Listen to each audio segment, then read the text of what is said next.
আমরা তড়িৎ চুম্বকের অ্যাম্পিয়ারের বদ্ধপদ সূত্র পড়ছি।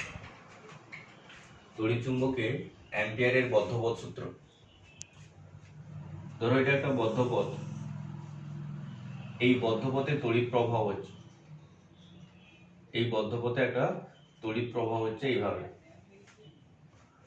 এর এখানে একটা ক্ষুদ্র অংশ নিলাম, এই ক্ষুদ্র অংশ হচ্ছে ডিএল।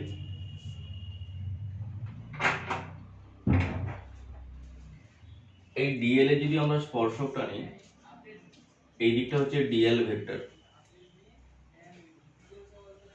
এর চৌম্বক ক্ষেত্র ধরলাম এইদিকে বিস্তার লাভ করছে বি ভেক্টর, এদের মধ্যবর্তী কোণ থিটা।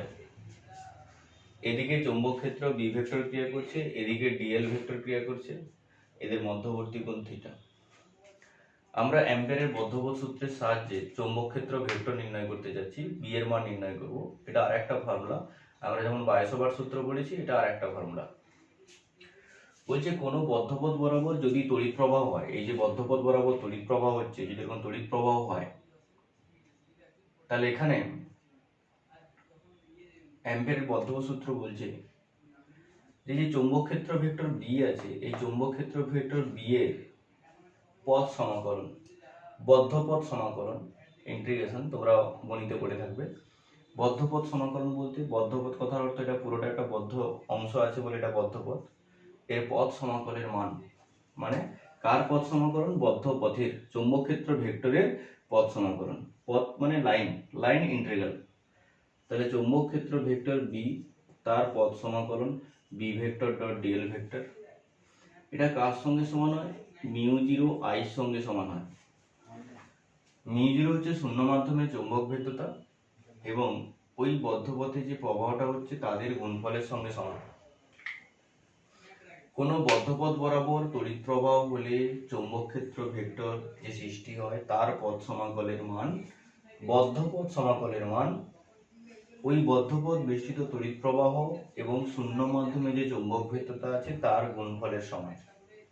মানে শূন্য মাধ্যমে চৌম্বক ভেদ্যতা মিউ জিরো, প্রবাহমাত্রা আই, তার গুণফলের সমান close integration of B vector dot DL vector সমান মিউ জিরো এন আই।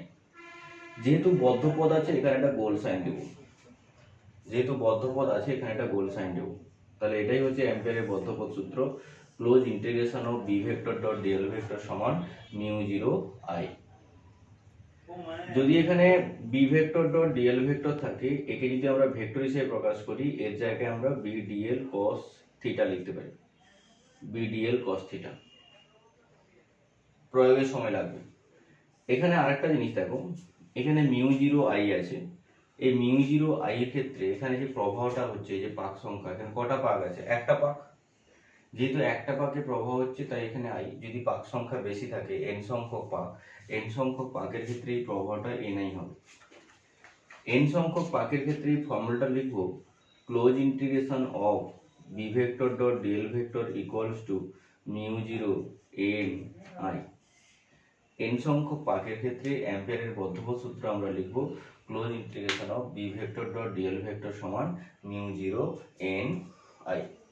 এর হলো অ্যাম্পিয়ারের বদ্ধপদ সূত্র। এই বদ্ধপদ সূত্র থেকে আমাদের অনেক প্রয়োগ আছে, প্রয়োগগুলো আমাদের ঠিক করে পড়তে হবে এবং ইম্পর্টেন্ট প্রয়োগ আছে। তার প্রথম হচ্ছে সলিনয়েড। এটা সলিনয়েডে আমাদের চৌম্বক ক্ষেত্র নির্ণয় করতে হবে। এটা সলিনয়েডে আমাদের চৌম্বক ক্ষেত্র নির্ণয় করতে হবে।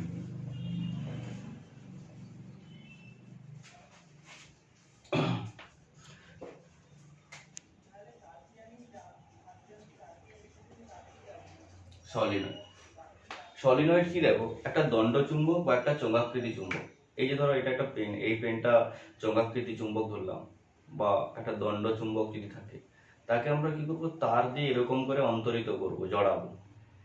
এরকম তার দিয়ে যখন অন্তরিত করব, তার যে দৈর্ঘ্যটা আছে, যে দণ্ড চুম্বকে বা চোঙাকৃতি চুম্বকে যে দৈর্ঘ্যটা আছে, এই দৈর্ঘ্যের সঙ্গে যেন লম্বভাবে হয়, এই প্রস্থচ্ছেদের সঙ্গে লম্বভাবে তারটাকে জড়াবো।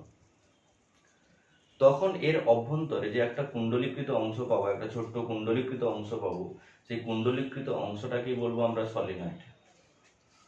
এক্ষেত্রে সাপোজ ধরো এটা একটা দণ্ড চুম্বক, এই দণ্ডচুম্বকের ক্ষেত্রে এখানে একটা তারকে আমরা কি করলাম, এই তারটাকে আমরা এখানে তারের দণ্ডচুম্বকের দৈর্ঘ্যের সঙ্গে এইভাবে আমরা অন্তরিত করে জড়িয়ে দিলাম। তখন এখান থেকে যে এই অংশটা পাচ্ছি, এখান থেকে এই অংশটা, এটাই হচ্ছে সলিনয়েড। এই যে দৈর্ঘ্যগুলো যে আছে, এটা যেন তারের যে প্রস্থচ্ছেদ আছে, প্রস্থচ্ছেদের সঙ্গে যেন লম্বভাবে থাকে, এটা সলিনয়েডের অক্ষম। এই সলিনয়েডের জন্য আমাদের চৌম্বক ক্ষেত্র নির্ণয় করতে হবে। এই সলিনয়েডের চৌম্বক ক্ষেত্র নির্ণয় করতে হবে। এখানে প্রবাহ দিলাম, এটাকে যোগ করে দিলাম, এইভাবে ধরো প্রবাহ হচ্ছে, এইভাবে ধরো প্রবাহ হচ্ছে, এদিকে আই প্রবাহ হচ্ছে, এদিকে আই প্রবাহ বাইরে বেরিয়ে যাচ্ছে। এক্ষেত্রে সলিনয়েড হচ্ছে অ্যাম্পিয়ারের বদ্ধপদ সূত্রের ব্যবহারিক প্রয়োগ। যেহেতু অ্যাম্পিয়ারের বদ্ধপদ সূত্রের ব্যবহারিক প্রয়োগ সলিনয়েড, তাই সলিনয়েডটাও একটা বদ্ধ পথের ক্ষেত্রে কাজ করবে।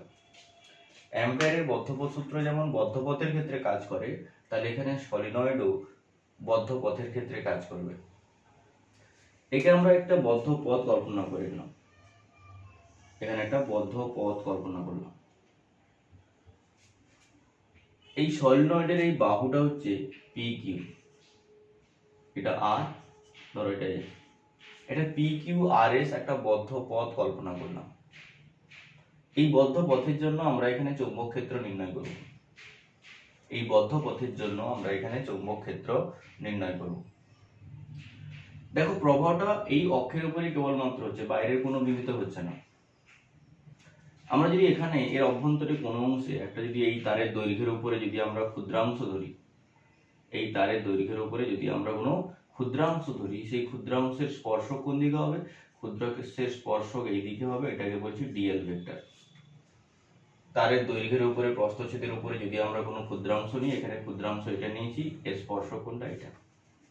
আমি যদি তারের এই প্রবাহটার ক্ষেত্রে ব্যাখ্যা করি, এই প্রবাহটা কোন দিকে হচ্ছে, এই প্রবাহটা উপরের দিকে হচ্ছে। এর দরুন যদি আমরা চৌম্বক ক্ষেত্র নির্ণয় করি, তাহলে এভাবে ডান পাকে স্ক্রু ঘোরাবো, বুড়ো আঙুলের ঘূর্ণন যেদিকে হচ্ছে এই দিকে, তাহলে এই দিকে আবার কে ক্রিয়া করবে, এদিকে চৌম্বক ক্ষেত্র ভেক্টর বিও ক্রিয়া করবে। তাহলে এখানে এই অক্ষের উপরে বি এবং ডিএল এর মধ্যবর্তী কোণ কত হবে, না বি এবং ডিএল এর মধ্যবর্তী কোণ হবে 0 ডিগ্রি।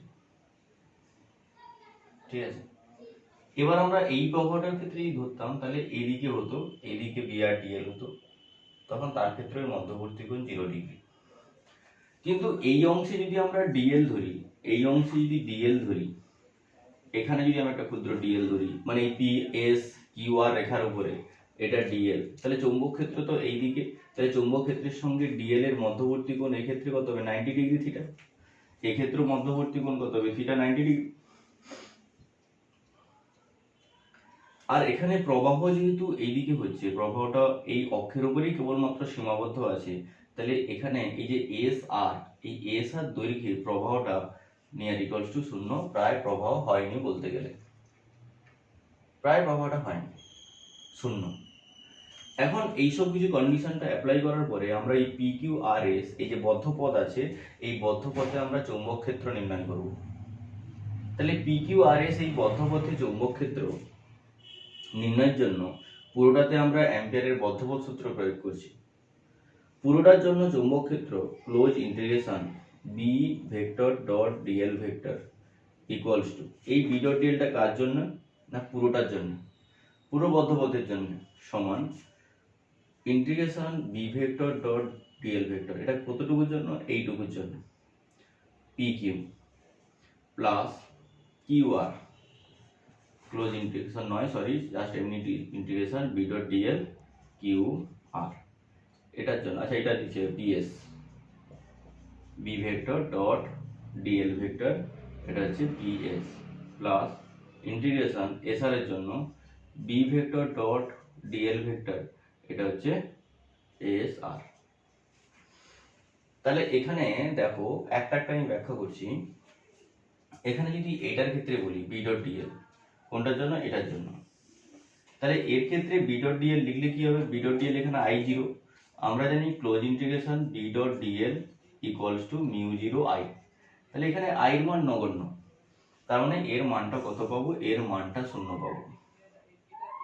দ্বিতীয় ক্ষেত্রে এই দুটোর ক্ষেত্রে এখানে থিটাটা 90 ডিগ্রি, তাহলে এদের ক্ষেত্রে এই দুটোর ক্ষেত্রে যদি আমরা ব্যাখ্যা করি তাহলে লিখতে পারি B vector dot DL vector equals to B DL cos 90। তাহলে বি ডিএল কস 90 মানে আমরা কি পাচ্ছি, 0 পাচ্ছি। এক্ষেত্রে বিডিএল কস 90 বিডিএল কস 90 এর মানও 0 পাচ্ছি। তাহলে এখানে এই দুটোর ক্ষেত্রে দুটোই 0 হবে। তাহলে এক্ষেত্রে দুটোর ক্ষেত্রে আমরা 0 করছি, তাহলে এটাও কি হচ্ছে 0 হচ্ছে, আর এটাও কি হচ্ছে 0 হচ্ছে। তাহলে থাকলো কোনটা, শুধু এইটুকু সমান close integration B vector dot DL vector. এর তো মধ্যবর্তী কোণ থিটা 0 ডিগ্রি, তাহলে এখান থেকে লিখতে পারি integration B DL cos 0, cos 0 কত 1, তাহলে বি ডিএল, তাহলে B constant integration of DL সমান বি ইন্টু এল। এই এলটা কি লিখলাম, এই এলটা হচ্ছে এর দৈর্ঘ্য, সলিনয়েডের দৈর্ঘ্য, সলিনয়েডের দৈর্ঘ্যটাকে আমরা ধরলাম এল। তাহলে সলিনয়েডের দৈর্ঘ্য এল, তাই বি ইন্টু এল লিখেছি, এটা 1 নম্বর। এখন এখানে আরেকটা জিনিস লিখছি, এই যে সলিনয়েডটা, পুরো সলিনয়েডটার দৈর্ঘ্য হচ্ছে এল, এখানে মোট পাক আছে ধরলাম ক্যাপিটাল এন। সলিনয়েডের দৈর্ঘ্য হচ্ছে ক্যাপিটাল এল, সলিনয়েডে মোট পাক সংখ্যা হচ্ছে ক্যাপিটাল এন। এখান থেকে আমরা একক দৈর্ঘ্যে পাক সংখ্যা বের করব। একক দৈর্ঘ্যে পাক সংখ্যা small N equals to capital N by L. একক দৈর্ঘ্যে পাক সংখ্যা small N equals to capital N by capital L. তাহলে আমরা এটা বায়সভাট সূত্র, অ্যাম্পিয়ারের বদ্ধপথ সূত্র প্রয়োগ করে এখান থেকে পুরো বদ্ধপথের জন্য আমরা এখানে বি ডট ডিএল নির্ণয় করলাম। কিন্তু আমরা ফর্মুলা আকারে কি জানি না, ফর্মুলা আকারে জানি close integration of B vector dot DL vector equals to mu zero, এখানে n সংখ্যক পাকের জন্য মিউ জিরো ni। 2 নম্বর, এই 1 ও 2 কে সমান করে দাও, 1 ও 2 থেকে pi b into L equals to mu zero N I, B dot L equals to mu zero N I. তাহলে B equals to mu zero N by L into I. এই N by L মানে কি, N by L মানে একক দৈর্ঘ্যে পাক সংখ্যা যেটা হচ্ছে স্মল এন, সমান mu zero small N I. B equals to, এখান থেকে বি ইকুয়ালস টু কি পেলাম, mu zero small N I. যদি আমাদের একটি সলিনয়েডের জন্য কোনো বিন্দুতে চৌম্বক ক্ষেত্র নির্ণয় করতে বলে, যদি আমাদের সলিনয়েডের জন্য কোনো বিন্দুতে চৌম্বক ক্ষেত্র নির্ণয় করতে বলে, সেক্ষেত্রে চৌম্বক ক্ষেত্রের মান কত হবে না, সেক্ষেত্রে চৌম্বক ক্ষেত্রের মান B equals to mu zero N I. বা এটা সলিনয়েডের অক্ষের উপরে কোনো বিন্দুতে চৌম্বক ক্ষেত্র কত না, সলিনয়েডের অক্ষের উপরে কোনো বিন্দুতে চৌম্বক ক্ষেত্র B equals to mu zero N I. সলিনয়েডের পরে অ্যাম্পিয়ারের বদ্ধপথ সূত্রের আর একটি ব্যবহারিক প্রয়োগ হচ্ছে টরয়েড। আমরা এখন টরয়েডে চৌম্বক ক্ষেত্র নির্ণয় করব। দেখো টরয়েডের ক্ষেত্রে এরকম একটা গোল একটা চুম্বক বা একটা অশ্বক্ষর একটি চুম্বক থাকবে, একে আমরা একই রকম ভাবে সলিনয়েডের মতো করে তার দিয়ে অন্তরিত করব। এটাকে এইভাবে তার দিয়ে অন্তরিত করলাম, এইভাবেই জড়ানো হয়, এদিক দিয়ে প্রবাহ বাইরে বেরিয়ে আসবে। সবুজ উল্টো দিকে দেখাচ্ছে, এদিক দিয়ে প্রবাহ যাচ্ছে, এদিক দিয়ে প্রবাহ বেরিয়ে যাচ্ছে। এই যে টরয়েডটা আছে, এর জন্য আমরা কোনো বিন্দুতে চৌম্বক ক্ষেত্র নির্ণয় করব। মাঝখানে এর অক্ষটা ডট ডট করে দেখাচ্ছে, এটা হচ্ছে টরয়েডের অক্ষ।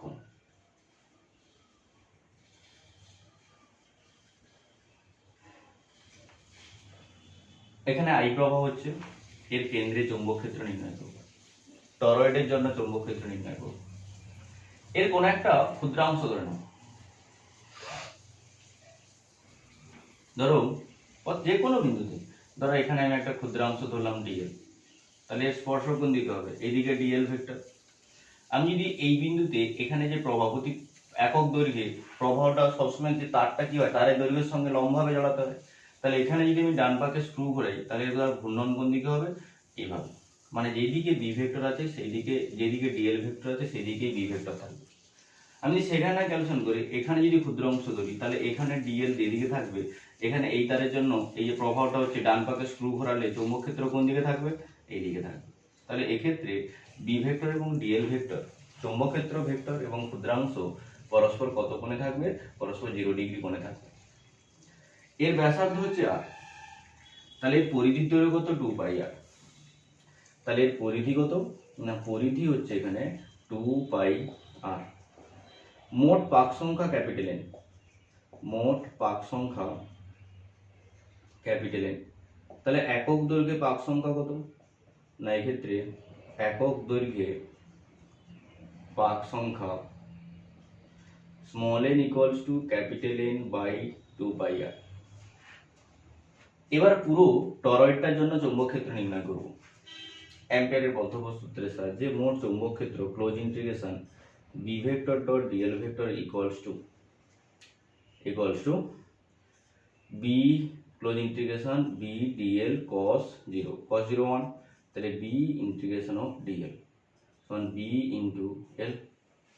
এখানে এল মানে কি, এল মানে পুরোটার পরিধি, এল মানে টরয়েডটার পুরোটার পরিধি, যতগুলো ক্ষুদ্রাংশ থাকবে তার সমষ্টি। একে আমরা ইন্টিগ্রেশন 0 থেকে 2 পাই আরও ইন্টিগ্রেশন করতে পারি, তবে তখন এর মানটা কত বেরোবে, বি ইন্টু 2 পাই আর। যেহেতু এন সংখ্যক পাক আছে, এন সংখ্যক পাকের ক্ষেত্রে অ্যাম্পিয়ারের বদ্ধভূত সূত্র অনুযায়ী সমান মিউ 0 ক্যাপিটাল এন আই। এই 1 ও 2 থেকে লিখতে পারি, 1 ও 2 থেকে লিখতে পারি B into 2 pi R equals to mu 0 N I সমান B equals to mu 0 N by 2 pi R into I. এই এন বাই 2 পাই আর মানে স্মল এন, তাহলে সমান mu 0 small N I, B equals to mu 0 small N I. এটাই হচ্ছে অ্যাম্পিয়ারের বদ্ধভূত সূত্রের সাহায্যে টরয়েডের চৌম্বক ক্ষেত্র। দেখো এখানে যে টরয়েডটা নিয়েছি এটা কোনো প্রান্ত নেই, এটা একটা গোল, এটা কোনো প্রান্ত নেই। যেহেতু এর কোনো প্রান্ত নেই তাই একে আমরা প্রান্তহীন সলিনয়েড বলি। যেহেতু এর কোনো প্রান্ত নেই, এর কোনো এন্ড নেই, তাই একে আমরা বলছি প্রান্তহীন সলিনয়েড।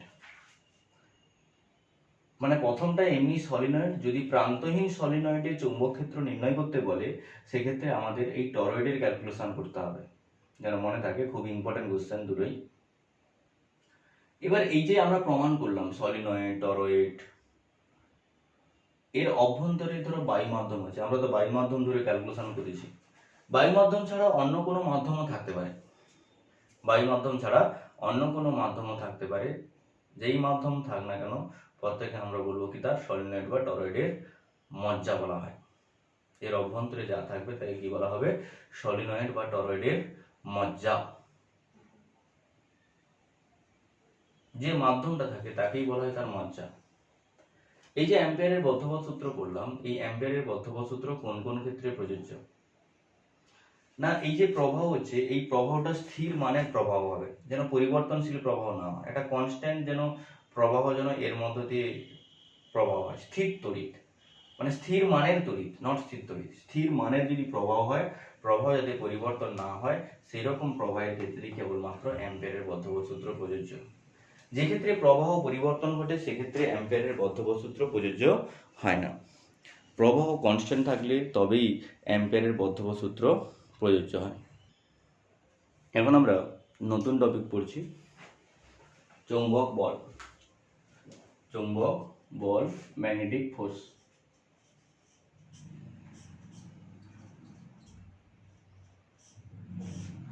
দেখো এটা কিউ আধান যুক্ত কোনো আহিত কণা, কিউ আধান যুক্ত কোনো আহিত কণা বি চৌম্বক ক্ষেত্রে যদি ভি বেগে গতিশীল হয়। একটা চৌম্বক ক্ষেত্র আছে, একটা বদ্ধ পথ, সেই চৌম্বক ক্ষেত্রে এটা এখানে ধরো ক্ষুদ্র অংশ নিলাম ডিএল, এখানে বি চৌম্বক ক্ষেত্র, এখানে আহিত কণাটা ভি বেগে গতিশীল। বি চুম্বক ক্ষেত্রে আহিত কণা ভি বেগে গতিশীল, কিউ আধানযুক্ত কোনো আহিত কণা, তখন এই আহিত কণাটা এখানে বল ক্রিয়া করে, ওই আহিত কণার উপরে একটা বল ক্রিয়া করে। এই আহিত কণার উপরে যে পরিমাণে বল ক্রিয়া করে তার মান হচ্ছে F equals to Q into V cross B. যদি এরা পরস্পরের সঙ্গে থিটা কোণে ক্রিয়াশীল হয় তাহলে Q V B sine theta. F